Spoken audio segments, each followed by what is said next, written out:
What it is like to be raped. You can laugh, she wrote. It's kind of funny, the things you think at times like these. That album won both critical acclaim and commercial success. And tonight, for the first time on television, she tells Nancy Collins about the trauma of the rape and about reclaiming her soul.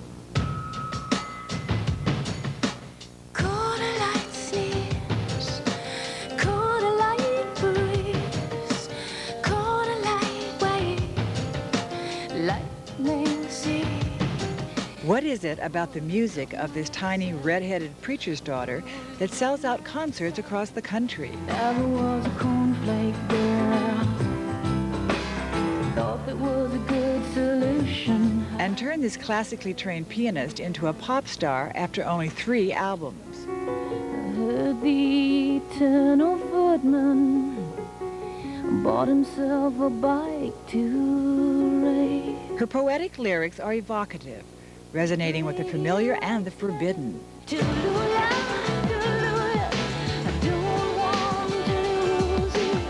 She's sensual, soul-searching, irreverent, and though she's become a cult figure whose fans line up to hear her sing her personal journey, in the end, she's a girl with her piano and a story. My strength isn't as a technician. My strength is as a composer. I didn't want to play all these dead guys' music, to be honest with you.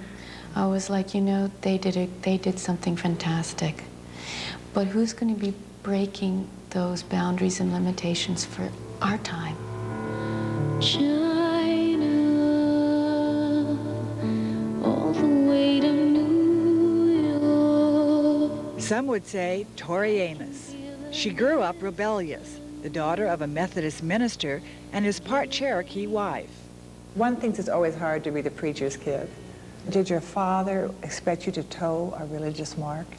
I went to church 4 times a week till I was 21.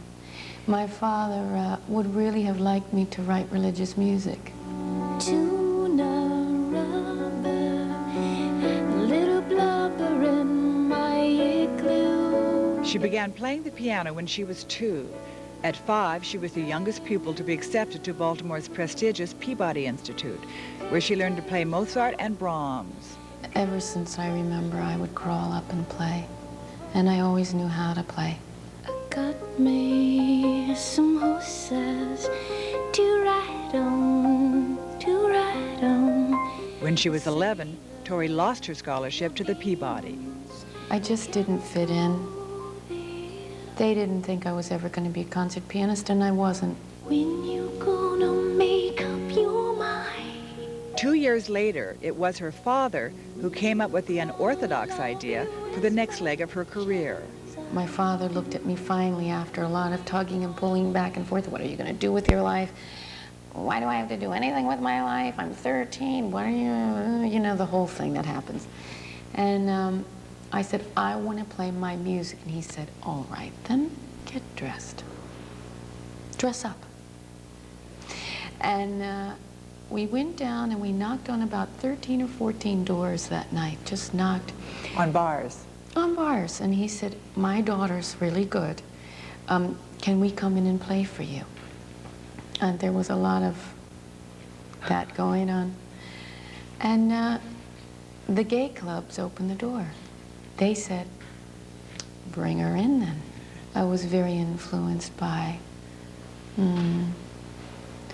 these wonderful gay men who gave me the confidence to dress up and taught me how to put on makeup and gave me the courage on, you know, how to kiss a boy. And They told you they how to? taught me Really? how to become a young woman.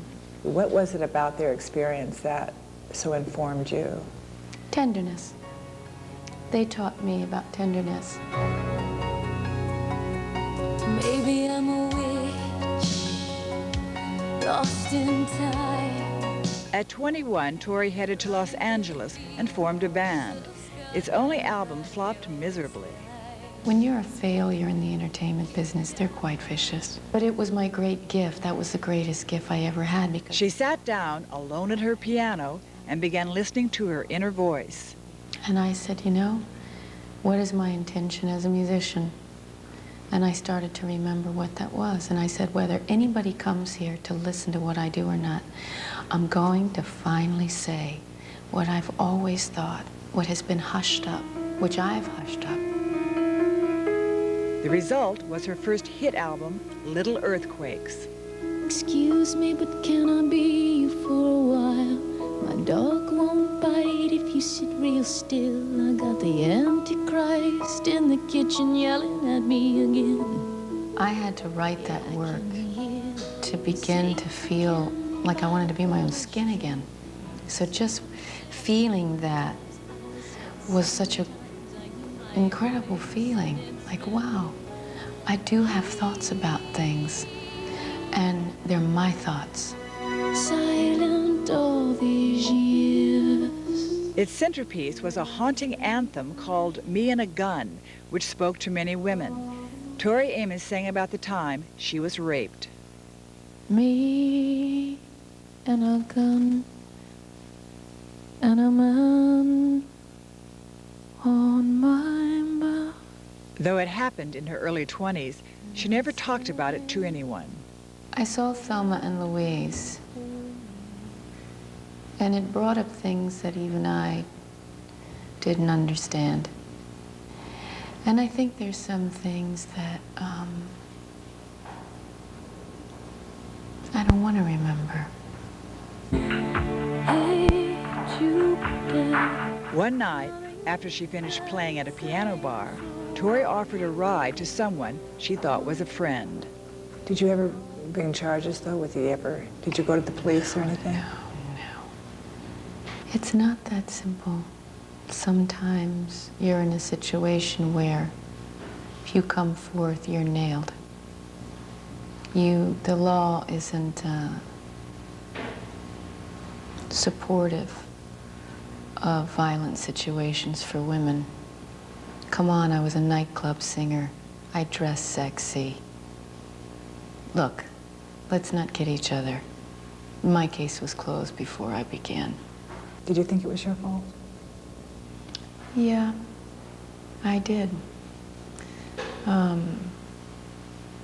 Violence is such a strange experience. If you feel that kind of hate from another person, it's like it gets into your cells. It gets into every part of your being. And so I've been committing myself to becoming the phoenix out of the ashes for myself. And Me and a Gun has been a great teacher for me. It's quite a double-edged sword, that song. How so? There's a place where when I sing it every night, I'm trying to get to. Tell me what's right. Is it my right? Sometimes I get to it, sometimes I don't. Where I'm just trying to free the demons. My commitment is to crossing over that river, the river of victimhood. But you have to be in that river. You will be in that river if you've been violated. I'm really at a place where I believe you can heal. You can heal and yet not forget. And it's a new way of thinking. So when we died, I tried to bribe. These days, the healing continues on tour. She and her tightly knit crew will be delivering the gospel, according to Tori, for the next 6 months. Just a girl and her piano on the road. How do you feel about your piano? The piano was very much my identity for a long, long time. Now,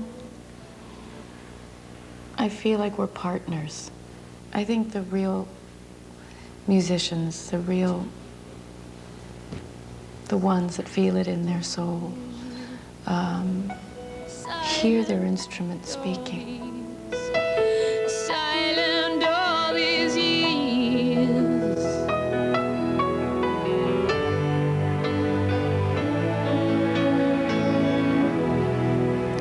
Tori Amos's current U.S. tour is now hitting the East Coast. Her latest album, Boys For Pele, entered the Billboard charts at #2 and has just gone platinum.